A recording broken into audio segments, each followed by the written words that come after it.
Sejam então bem-vindos a mais um debate do ciclo EduTalks, uma iniciativa da Fundação Belmiro de Azevedo. Ao longo destas conferências analisamos a educação em Portugal. Queremos perceber os caminhos a seguir no desenvolvimento de um sistema de educação de referência. Hoje, o nosso debate é se há ou não falta de médicos em Portugal. São várias as referências aos problemas no Sistema Nacional de Saúde explicados pela falta de médicos, mas a verdade é que nos últimos anos tem aumentado o número de vagas nos cursos de medicina. Queremos então perceber se há um excesso de produção de novos médicos ou se, pelo contrário, há falta de clínicos em Portugal. São meus convidados esta noite e começo por apresentar à minha direita o professor Sobrinho Simões, diretor do IPATIMUP, também professor emérito da Universidade do Porto, presidente do Conselho Nacional de Centros Académicos. À minha esquerda, o reitor da Universidade do Porto, António de Sousa Pereira. Novamente, à minha direita, Miguel Guimarães, bastonário da Ordem dos Médicos. E à minha esquerda, Edgar Simões, presidente da Associação Nacional de Estudantes de Medicina.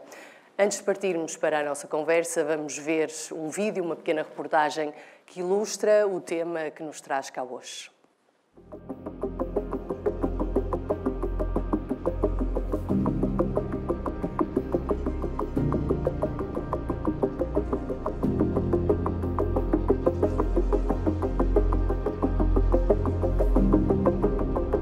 Todos os anos surgem avisos e alertas.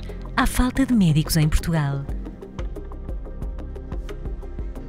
Especialidades sem profissionais, médicos sem especialidade, regiões do país sem médicos. Demissões de direções hospitalares por falta de recursos. Estará o Serviço Nacional de Saúde a ficar sem médicos? Ou não consegue absorver os licenciados que se formam todos os anos? Há falta de médicos em Portugal? Portugal apresentava em 2014 uma média de 4,43 médicos por cada 1000 habitantes, bem acima dos 3,56 da média europeia. Com a introdução do numerus clausus na década de 70, assistiu-se em Portugal a uma acentuada descida do número de vagas em medicina, atingindo o seu valor mais baixo em 1986, ano em que apenas foram abertas 190 vagas. Numa altura em que Portugal assistia a uma massificação no ensino superior, as escolas de medicina funcionavam claramente em contracorrente, numa tentativa de compensar os excedentes criados até 1974. Esta redução drástica do número de alunos foi excessiva, quer em número, quer em tempo, e teve consequências a curto prazo no número de internos, quer no internato geral, quer no internato complementar. Analisando o período de formação de um médico, 6 anos são dedicados ao curso, 1 ano ao internato geral e 4 a 6 anos ao internato de especialidade. Com a redução acentuada de vagas que já se vinha a verificar desde o início da década de 80, o número de internos no internato geral começou a diminuir. E o número de internos no internato complementar a partir de 92. Esta redução do número de internos não permitiria compensar as aposentações dos médicos que se tinham formado até à década de 70. Numa tentativa de corrigir este déficit de médicos, o Ministério da Saúde aumentou o número de vagas do internato complementar. Mas existiriam sempre 2 especialidades menos pretendidas: Clínica Geral e Saúde Pública.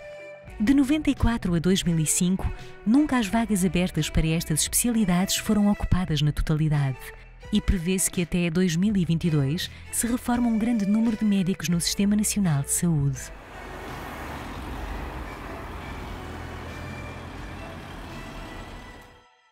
A partir de 97, o número de vagas começa a subir, primeiro por aumento das vagas nos cursos tradicionais e a partir de 2000-2001, também impulsionado pela abertura de novos cursos nas universidades do Minho, da Beira Interior, do Algarve, da Madeira e dos Açores. Nos anos mais recentes, verificou-se que o aumento na produção de diplomados foi confrontado com a falta de vagas no internato da especialidade, o que impediu que um número significativo de novos médicos pudesse ter a especialização. Um estudo da Universidade de Coimbra mostra que Portugal está a produzir um número sedentário de médicos. Se todos os candidatos tivessem vaga no internato complementar, Portugal teria um excedente de quase 9.000 novos especialistas para manter a situação atual, ou de quase 6.500 para atingir a situação considerada desejável. Mas mesmo que se limitasse as vagas às atuais 1.550 na especialidade, ainda assim o excedente rondaria os 6.000 especialistas no cenário de manutenção e cerca de 3.500 no cenário desejável. Perante a evidência dos números e das projeções, qual o papel do Ministério da Educação na definição do número de vagas no acesso ao curso de Medicina? E qual o papel do Ministério da Saúde na distribuição anual de vagas por especialidade? E que palavra tem a Ordem dos Médicos neste processo?